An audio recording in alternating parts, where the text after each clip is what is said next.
It's Paul Elwood, and I'm giving you this video lesson. So this is on my classical guitar, the same as you have, and we're just going to go over a few things that will be useful for you as a beginning guitar player.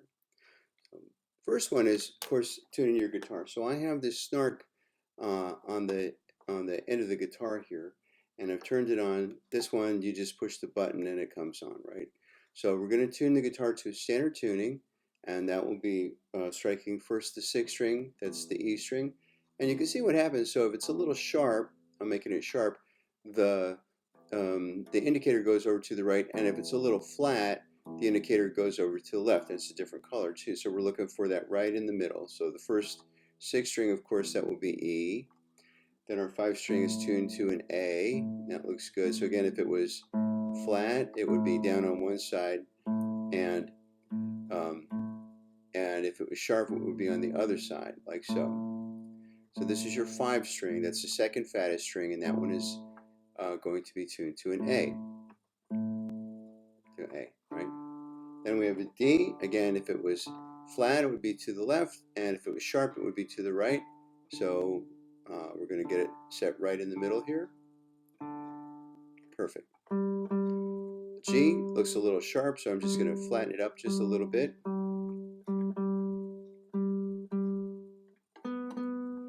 B is your 2 string, and we're going to put that one, set that one so it's right.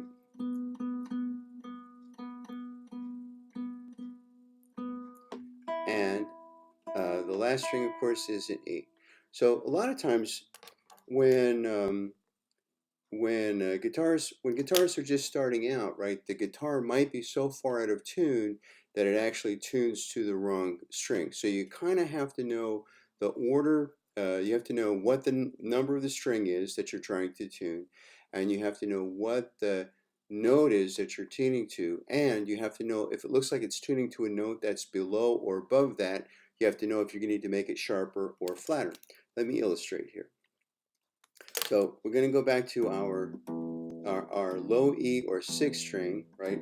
Now let's say that I had that was tuned to a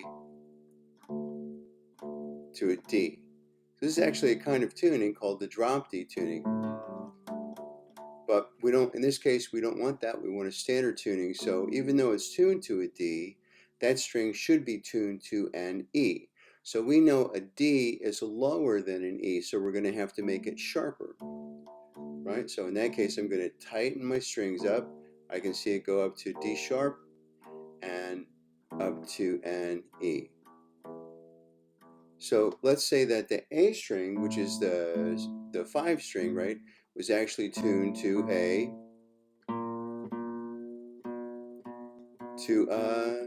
B.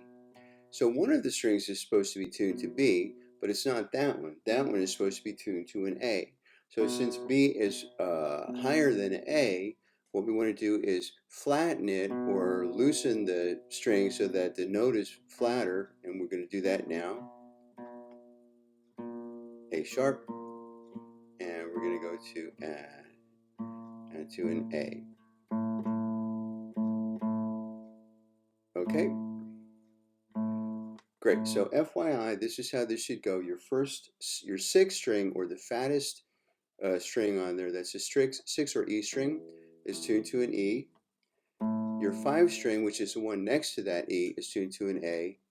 Your 4th string is the one right next to that, and that's tuned to a D. Your 3 string is tuned to a G, right? Your 2 string, which is the second skinniest one, is tuned to a B. And your skinniest string is tuned to an E. So we have 2, of course, that are tuned to E, and they are 2 octaves apart. So 2 octaves apart. I'm going to put the video on both left hand and right hand, so that will be helpful for you. I hope that will. There we go. Okay, left hand, of course, up here in the corner, and right hand rather, and left hand is the main screen here. Okay. All right, so to start with, we're going to play a C scale, and we're going to play that with open notes too. Now the names of your strings so far are the same name as the note that's played when the string is played open. So not only is this an E string, an A string, a D string, a G string, a B string, and an E string, those are also the notes. So this is an E, this is an A, this is a D, this is a G, this is a B, and this is an E. So we want to find the C because we're going to play a C scale. The nice thing about C, of course, is that it doesn't have any sharps or flats in it. So you can spell the scale pretty simply. C, D, E, F, G, A, B, C. Do, re, mi, fa, sol, la, ti, do. And we find that first C, the one that we're going to work with, on the third fret of the A string, and that's right here. And you can use your third finger. So a good rule of thumb for us for now: third finger, third fret, second finger, second fret, first finger, first fret. So we're going to put our third finger on the A string on the third fret, which gives us our C. The next note we want after in the scale, of course, is D. So that one we can play open. We're going to play the D string open. Now I have do, re, right? The next note in the scale would be do, re, mi. That would be C, D, E, and that's the second fret of the D string. So now we have C, D, E. The next note that we want in the scale is an F, and that's actually the third note of the D string. So now we have C, D, E, F. The next note that we're going to play is a G, and we can play that one open, G.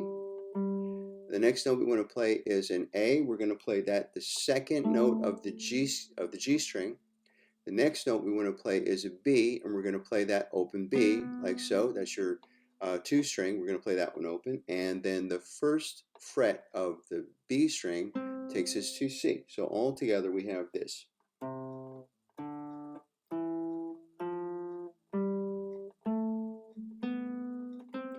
C, D, E, F, G, A, B, C.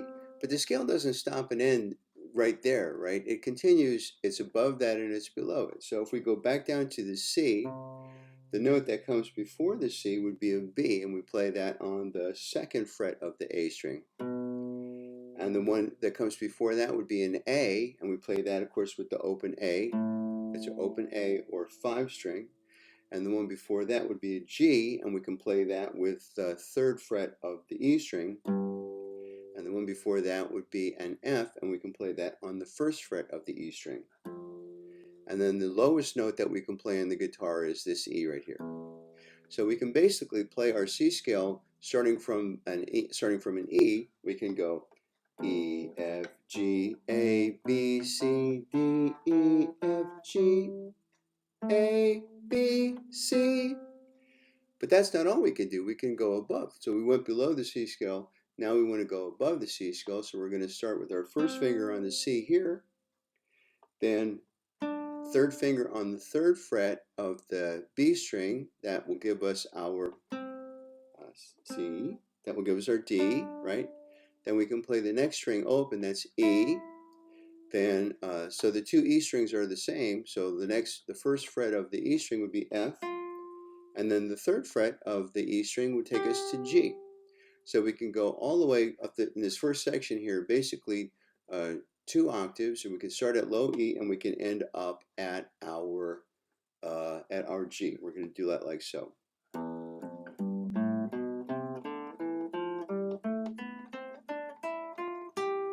And we can also do that going backwards. So G, F, E, D, C, B, A, G, F, E, D, C, B, A, G, F, E.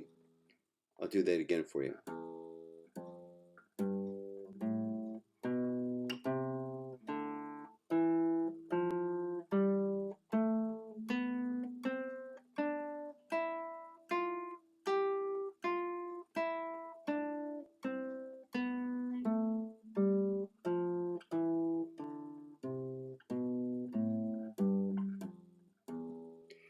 And you can try some exercises too, like plucking the strings more than once for each note that you play. Let's try that.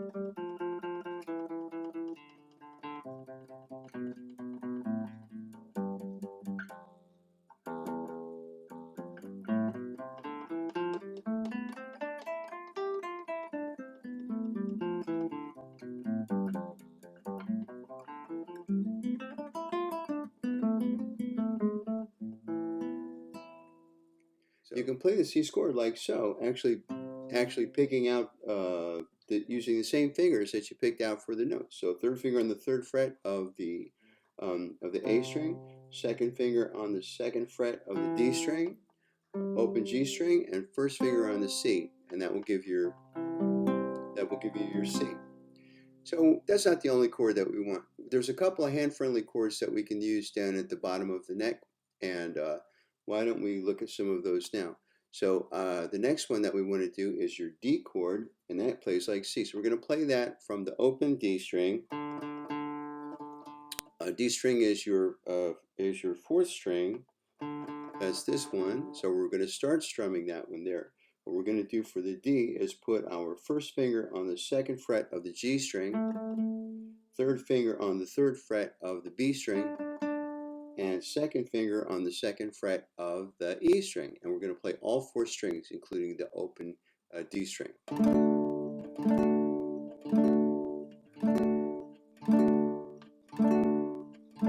Again, it's an open D, first finger on the second fret of the G string, third finger or ring finger on the third fret of the B string, and second finger on the second fret of the E string.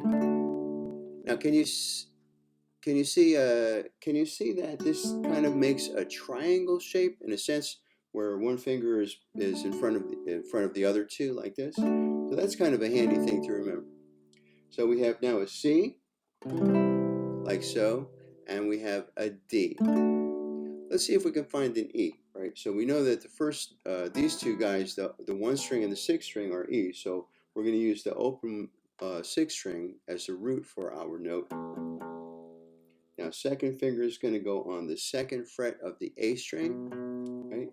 And ring finger or third finger is going to go on the second fret of the D string. And first finger is going to go on the first fret of the G string. And the B string, we're going to play that one open, and also the E string. So I only have three fingers. I'm playing all six strings, but I only have three fingers covering. So that sounds like this. So again, one more time, open E, second finger on the second fret of the A string, third finger on the second fret of the D string, and first finger on the first fret of the G string, and play all three of them. So now we have a C, a D, and an E. Well, that sounds kind of pretty. You could almost make a song out of that if you were going to strum, let's say.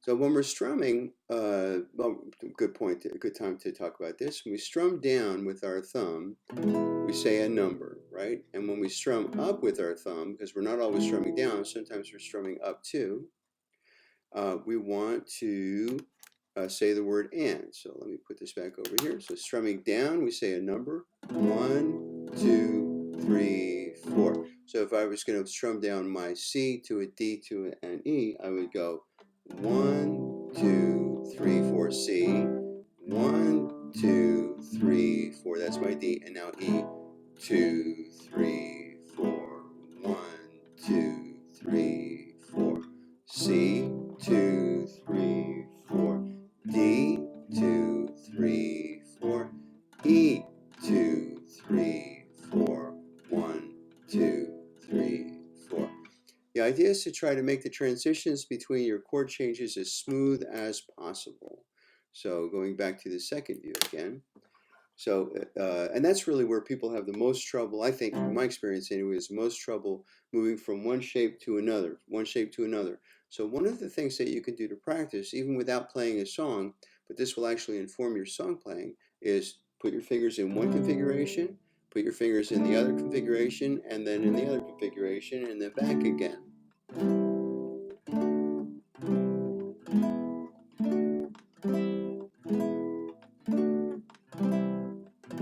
And the faster you can do that without stumbling through it, and the more regular you can do it, the better, because the more musical your playing will sound. So a lot of times, if somebody has a song where they have to make a change like this, for instance, let's go.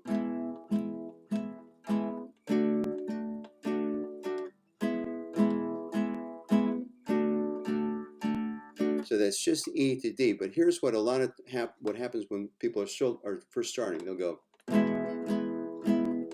now I have to put my fingers like this. Meanwhile, the clock is ticking, right? So you're kind of out of the rhythm of the song by the time you finally get your fingers in the right spot. So, so the best way to practice is regular movements from one chord, from one shape to another, is to do it way slower than you want to. So if your rhythm goes like this,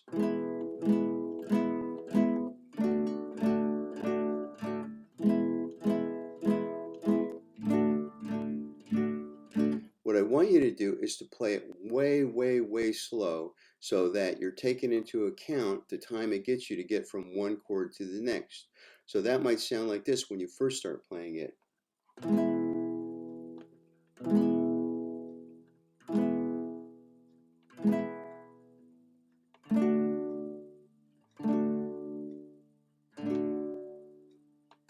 Do you hear how that sounds regular? So it's slower, but it still sounds regular. It's much better than this.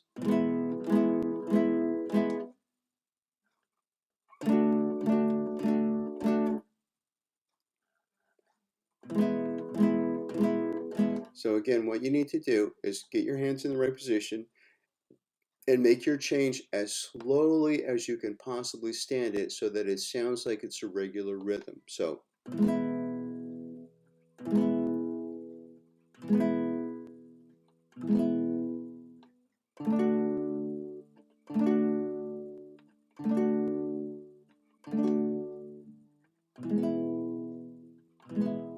even slower than that would be better.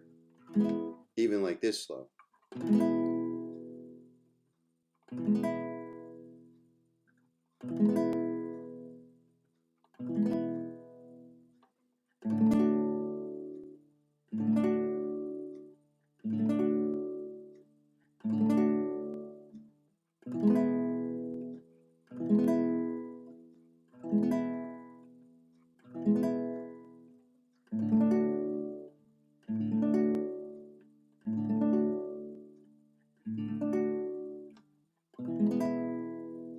Okay, one more thing I want to show you today is about playing rhythmically. So we count down, obviously, 1, 2, 3, 4. But when we strum up, because sometimes we strum up, we also use the word and. So our upstrums have the word and our downstrums have a number. So that would sound like this, from an E to an A, right? 1 and 2 and 3 and 4 and 1 and 2 and 3 and 4, 1 and 2 and 3 and 4 and 1 and 2 and 3 and 4. And eventually you get nice and fast at it.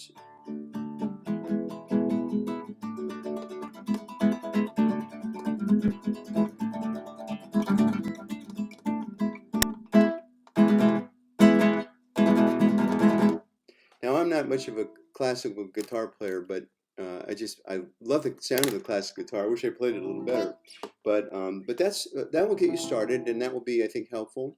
What I'd like you to do is look at the video, and if you have, try this out, try the exercises. The trying to play the C scale, starting from the E all the way up to the G and back down again, and then try playing those chords that we talked about, and try strumming them, counting, playing them rhythmically and melodically. And if you have questions, I'd like you to send the questions to me, and then we can address those in the next video. All right, so good luck, and I will post this up as soon as I can.